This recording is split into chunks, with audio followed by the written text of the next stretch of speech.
Donc bonjour tout le monde, j'espère que vous allez bien. Pour commencer la vidéo, j'aimerais ça vous dire que si vous n'avez pas vu mes deux capsules sur mon opinion sur le poids santé et sur ma perception, dans le fond, mon expérience personnelle par rapport à mon poids, par rapport à mon alimentation, je vous suggère fortement d'aller les voir parce que je pense que ça va donner un petit peu plus le background justement de qu'est-ce que je vais parler aujourd'hui. Et dans le fond, aujourd'hui, c'est ce que je veux faire, c'est j'aimerais ça débuter des espèces de petits défis à chaque semaine avec vous. Donc le concept est super simple.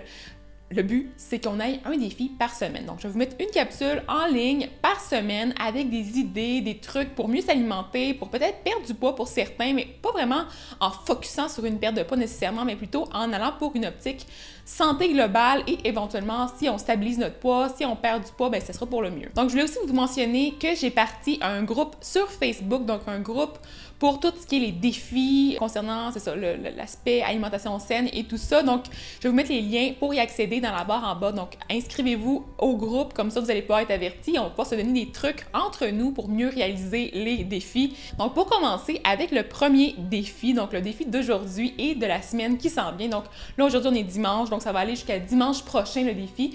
Et éventuellement, les défis, c'est un défi pour la semaine, mais en même temps, c'est un défi pour la vie parce que quand vous avez appris quelque chose, vous avez réussi à le faire pendant une semaine, mais je vous suggère de continuer à le faire pour les semaines d'après. Donc, vraiment, là, c'est des défis qui vont être pour tout le reste de vos jours. Donc, c'est comme ça qu'on s'alimente mieux. Le but, vraiment, c'est de garder les habitudes à long terme. Donc, de pas juste faire quelque chose pour une petite période puis abandonner après. Le but, c'est vraiment d'y aller pour une longue période. Donc, d'y aller pour longtemps.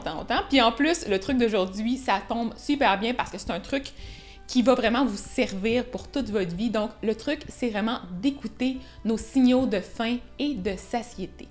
Donc, ça, c'est quelque chose qu'on entend un peu partout. Donc, on ne sait pas trop qu'est-ce que ça veut dire. Signaux de faim, OK, ça, on comprend. Signaux de satiété, on n'est pas trop sûr. Signaux de rassasiement.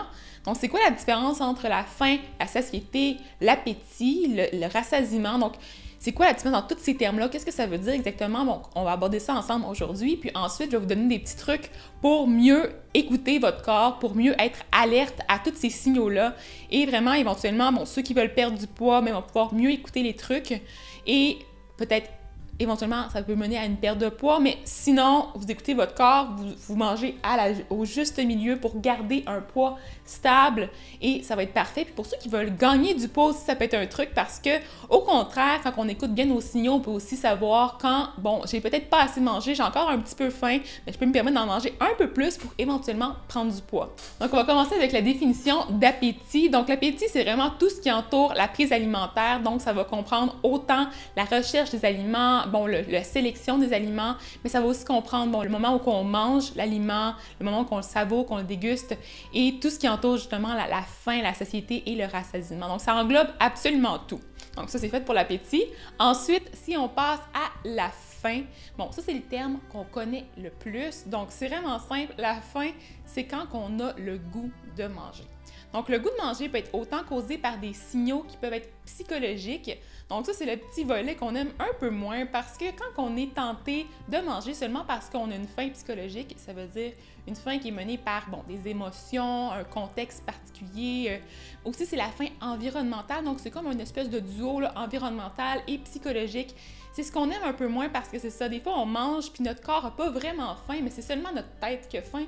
Et au final, notre corps n'a pas besoin des calories supplémentaires pour pouvoir survivre ou pour pouvoir faire les activités qu'on veut faire. Donc, on va peut-être trop manger à cause de ces signaux-là. Donc, ça peut être mené justement un exemple classique. On passe devant une boulangerie, il y a une espèce d'odeur tellement délicieuse que là, on passe devant puis on n'avait pas faim.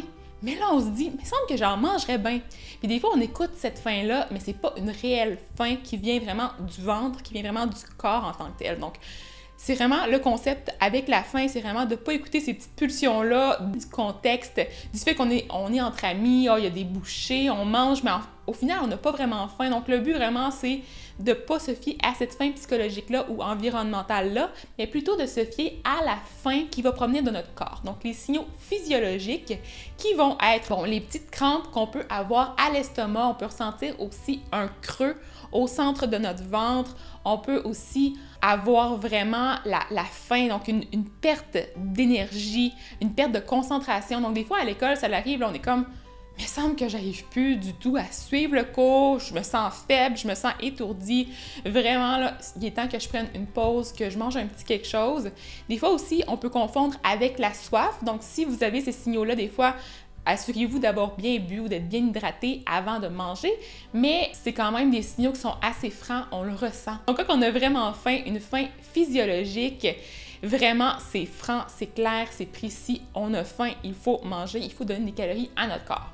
Ensuite, on peut passer à la satiété, qui se trouve être un sentiment qu'on va ressentir en mangeant.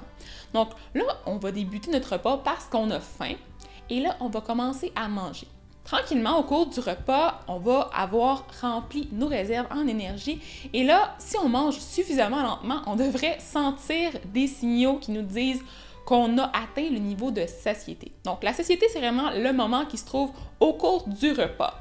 Donc, ça peut être influencé par plusieurs choses, notamment par le fait que le repas va être intéressant au niveau du goût. Donc, ça peut nous combler plus, un repas qui va être plus satisfaisant au niveau des saveurs, quelque chose qui va nous plaire au niveau de nos goûts personnels, mais aussi, bien sûr, le contenu en nutriments. Donc, la quantité de calories va venir nous remplir un peu plus, mais aussi la quantité de certains nutriments comme les glucides complexes, qui se trouvent être, bon, les fibres, principalement.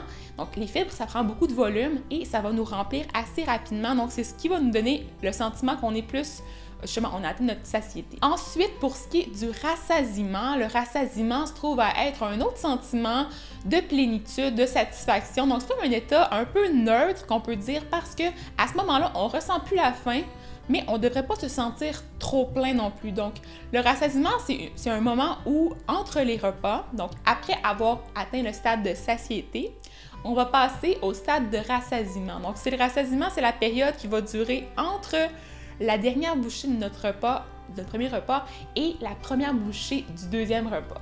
Donc, ça va vraiment être une période qu'on veut étirer le plus possible en choisissant des aliments qui vont contenir des nutriments précis, par exemple les protéines qui nous aident à garder notre rassasiement le plus long possible et ça nous évite de grignoter, d'avoir toujours des petites fringales et ça, c'est vraiment super bien. Donc, dans la vie, le but, c'est vraiment d'aller chercher le plus long rassasiement possible pour éventuellement manger moins, mais ça, c'est un but pour ceux qui veulent perdre du poids, c'est pas un but pour ceux qui veulent maintenir ou gagner du poids. Au contraire, ceux qui veulent gagner du poids, on va aller opter pour des aliments qui vont nous bourrer pas longtemps. Donc, qui vont nous remplir sur le coup, comme les gras, par exemple, donc des bons gras.